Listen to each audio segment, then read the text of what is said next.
Dr. Robert Alexander Jeffrey adalah seorang keturunan Skotlandia berkebangsaan Kanada, lahir pada tahun 1873 dan dibesarkan dalam keluarga Kristen, anggota gereja Presbyterian.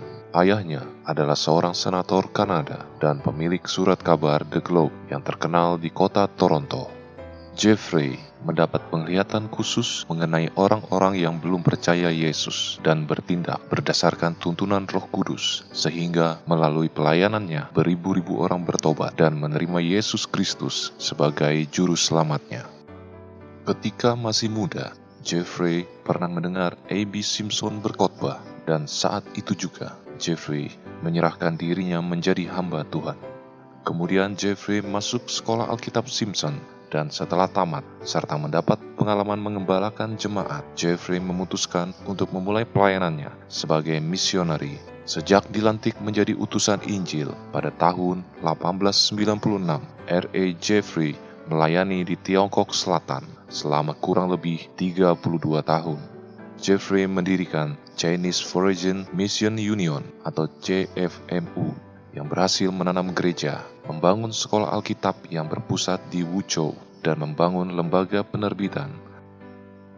Pergilah ke Asia Tenggara.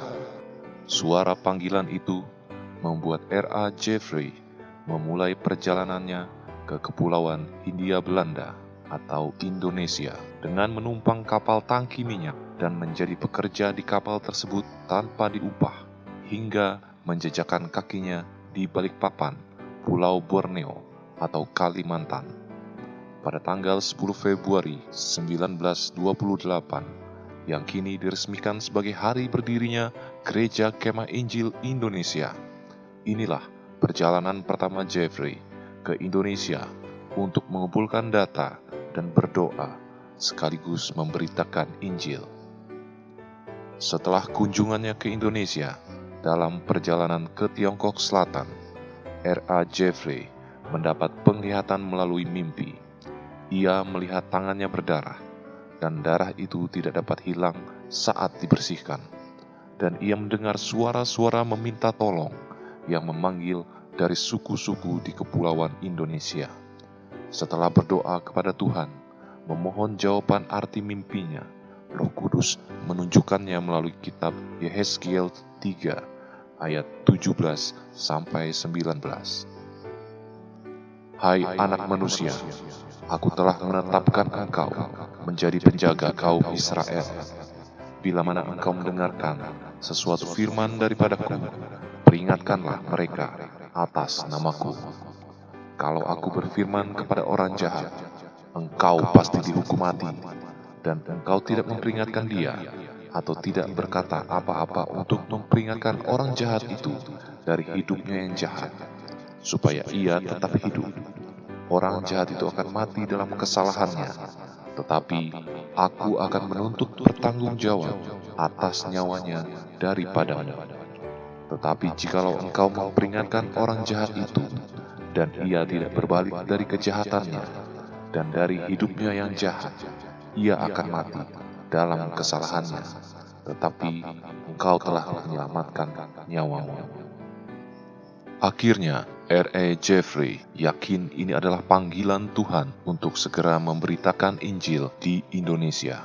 Untuk mewujudkan panggilan itu, pada bulan Februari 1929, Jeffrey membawa dua hamba Tuhan yang diutus oleh CFMU, yaitu Jason Stephen Lin dan Liam Kuang Lin.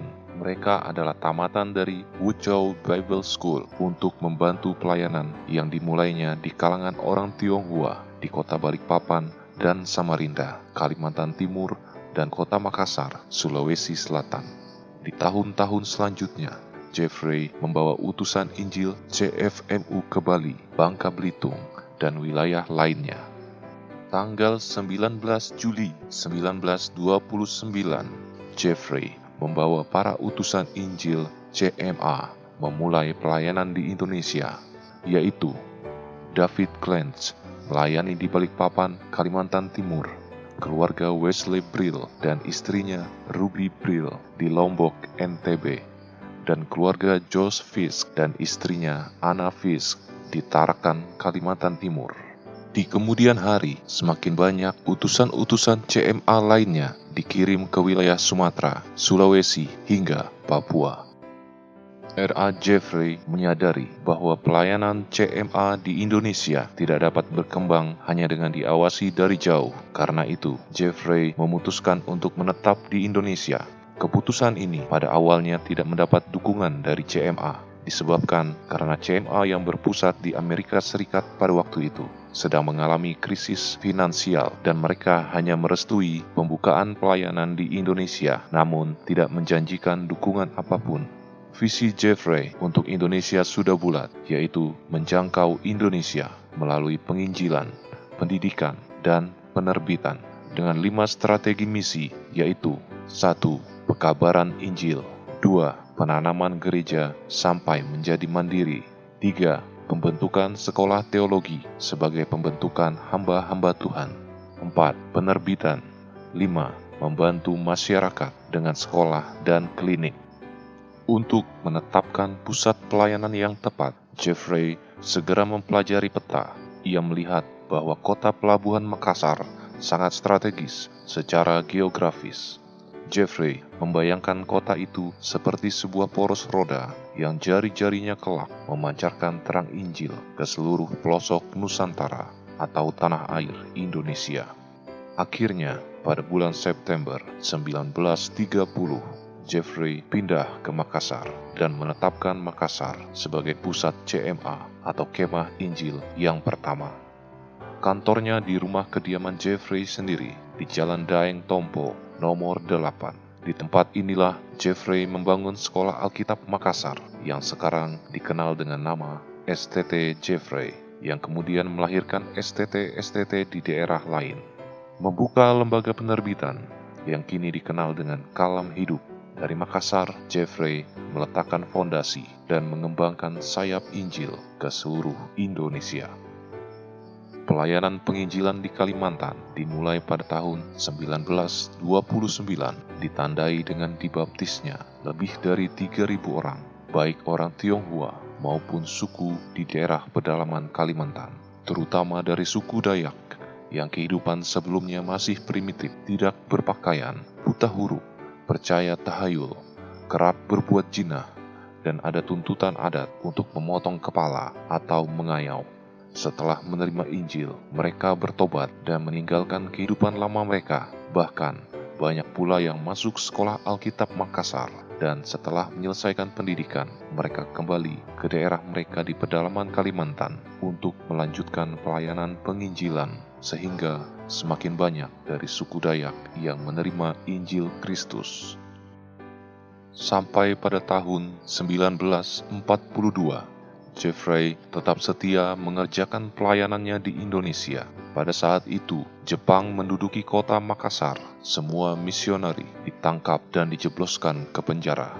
Jeffrey turut ditangkap dan berada di kamp tahanan selama 3 tahun lamanya, hingga akhirnya meninggal dunia di dalam kamp tahanan Jepang pada tahun 1945 di usia 72 tahun.